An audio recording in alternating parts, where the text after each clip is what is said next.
वालेकुम जी, this is ज़नी Khan. और आज ये थोड़ा इसमें डिले हो गया इस वीडियो में, क्योंकि परसों मुलाकात हुई थी पाकिस्तान तहरीक इंसाफ के रहनुमाओं की मौलाना फजल रहमान साहब से। जमीयत उलमा इस्लाम के फ़े के वो सरबराह हैं।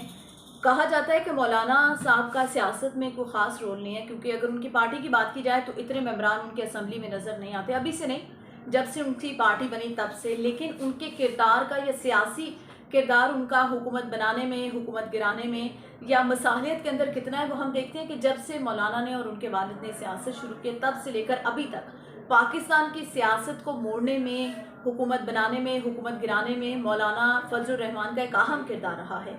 पीटीएम हुकूमत जब बनी, या पीटीएम का जो इत्तेहाद हुआ पाकिस्तान की 13 जमातों का, तो उसका सरबराह मौलाना फजल रहमान को बनाया गया। फिर जितने मुज़ाकरात होते हैं पाकिस्तान की मुख्तलिफ पोलिटिकल पार्टीज़ के अंदर, मौलाना का एक अहम किरदार होता है। तो जो ये कहते हैं कि मौलाना फजल रहमान, क्योंकि उनके पास ज़्यादा सीट्स नहीं है, वो पार्लियामेंट में ख़ुद भी मौजूद नहीं है, तो ऐसा नहीं है। पाकिस्तान की सियासत का दारोमदार शुरू से लेकर अभी तक एक मौलाना फजल रहमान है, और दूसरा चौधरी घराना जो था, उसको पहली दफ़ा हम लोगों ने टूटते हुए देखा। लेकिन मौलाना का एक बड़ा अहम रोल है, जो कि अभी तक उस के अंदर यूनिटी पाई जाती है। जरदारी साहब भी अगर किसी पे ट्रस्ट करते हैं, पीपल्स पार्टी किसी से मुज़ाकरात करती है, किसी से बातचीत करती है, तो वो मौलाना फजल रहमान ही देखने में आया। नून लीग का बात की जाए तो नून लीग ने भी उनकी सरबराही को कबूल किया।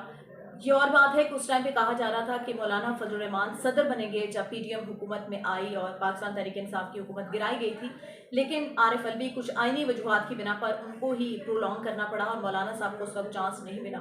अभी आगे देखना है कि क्या उनको वाकई ये चांस दोबारा से, अगर पीटीएम हुकूमत बन जाती है, जो कि चांसेस भी लग रहे हैं, तो क्या मौलाना को फिर चांस मिलेगा वज़ीर सदर बनने का, या फिर मौलाना को अभी भी मेन रोल तो हमेशा ही वो रहते हैं। अभी बात करते हैं पाकिस्तान तहरीक इंसाफ के रहनुमाओं की।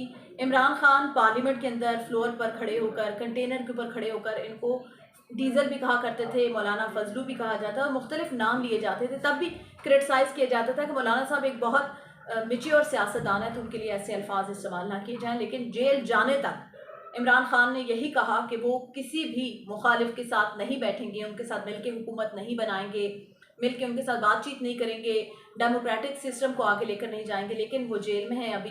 तो उनकी पार्टी के अहम लीडरान की मौलाना फजल रहमान से मुलाकात, बज़ाहिर तो ये रंग दिया जा रहा है कि मौलाना फजल रहमान की जो घर में फौतगी हुई थी उनसे ताज़ियत के लिए, क्योंकि खैबर पख्तूनख्वा की वही शख्सियात थी, असद कैसर साहब थे, तो उनकी मुलाकात इसलिए भी हो सकती है कि जो ताज़ियत की उस सवाल से। लेकिन मौलाना का उसके बाद फ़ौरन जो बयान आया वो बड़ा इंपॉर्टेंट है। मौलाना फजल रहमान की जानिब से कहा गया कि इमरान खान को किसी किस्म का एनआरओ नहीं दिया जाएगा। इसका मतलब है कि जो मुलाकात हुई पीटीआई के रहनुमाओं की मौलाना फजल रहमान के साथ, उसके अंदर किसी न किसी किस्म की डील की बात की गई, कोई मुज़ाकरात की बात की गई। इमरान खान साहब के लिए जो थोड़ा बहुत सख्तियाँ हैं उनको कम किया जाए, हालांकि उनको जेल में इस वक्त कोई सख्ती नहीं है, वो बड़े खुश हैं। उनकी बहन ने भी कहा कि वो जेल के अंदर बड़े पुरमुतमईन जो है वो दिखाई दे रहे थे, उनको कोई मसला नहीं था।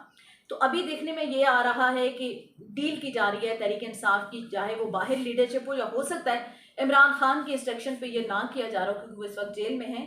लेकिन असद कैसर से सहाफ़ी ने सवाल किया, तो असद कैसर का कहना था कि इमरान खान की मुशावरत से ताज़ियत के लिए पाकिस्तान तहरीक इंसाफ की लीडरशिप गई थी फजल रहमान से मिलने के लिए। उसके बाद साबिक़ वज़ीर आज़म नवाज शरीफ के साथ भी मुलाकात की गई है, जो कि एक बड़ा डेमोक्रेटिक अगर सिस्टम को देखा जाए तो उसके लिए ये बड़ा अच्छा है कि जमहूरी निज़ाम के लिए ये बेहतर है कि मुख्तलिफ सियासी पार्टियाँ जो आपस में मुखालिफ भी हैं, लेकिन वो बैठे और मुल्क के जो जमहूरी और आइनी तकाज़े हैं उसको पूरा करने के लिए वो एक पेज पर आए।